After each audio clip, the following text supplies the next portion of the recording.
તારા વાલા મારા તને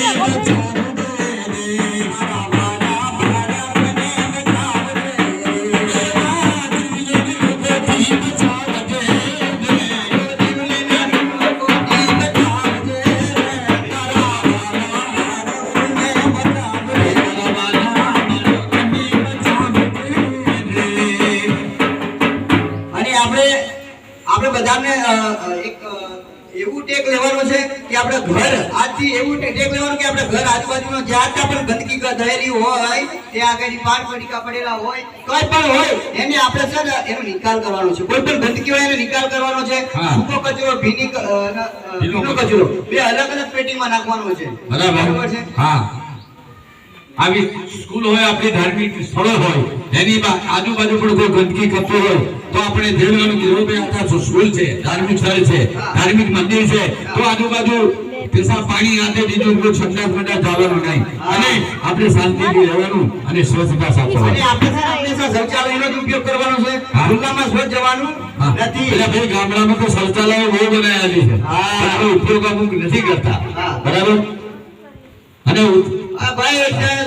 શૌચાલય બનાવે ને ત્યાં અંદર છે મરઘા પૂરી રાખે છે અરે ભાઈ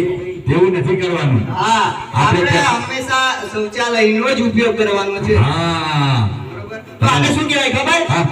ભાઈ હવે બરાબરી રામા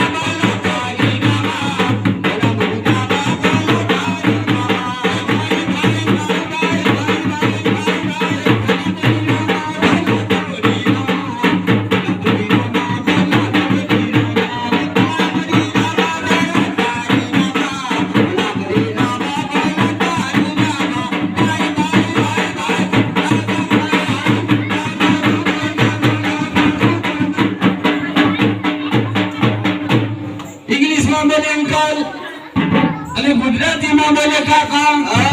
દીકરીઓ વાળાનો જમાનો આવી ગયો અરે દીકરીઓના બાપ વળી ગયા મોકા ભાઈ ભાઈ ભાઈ ભાઈ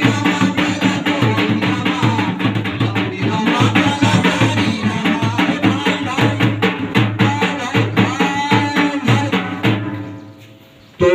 અહીંયાથી અમારો પ્રોગ્રામ સમાપ્ત કરીએ છીએ અમારો પ્રોગ્રામ શાંતિથી નિહાળ્યો તે બદલ આપનો આભાર. જય હિન્દ જય ભારત.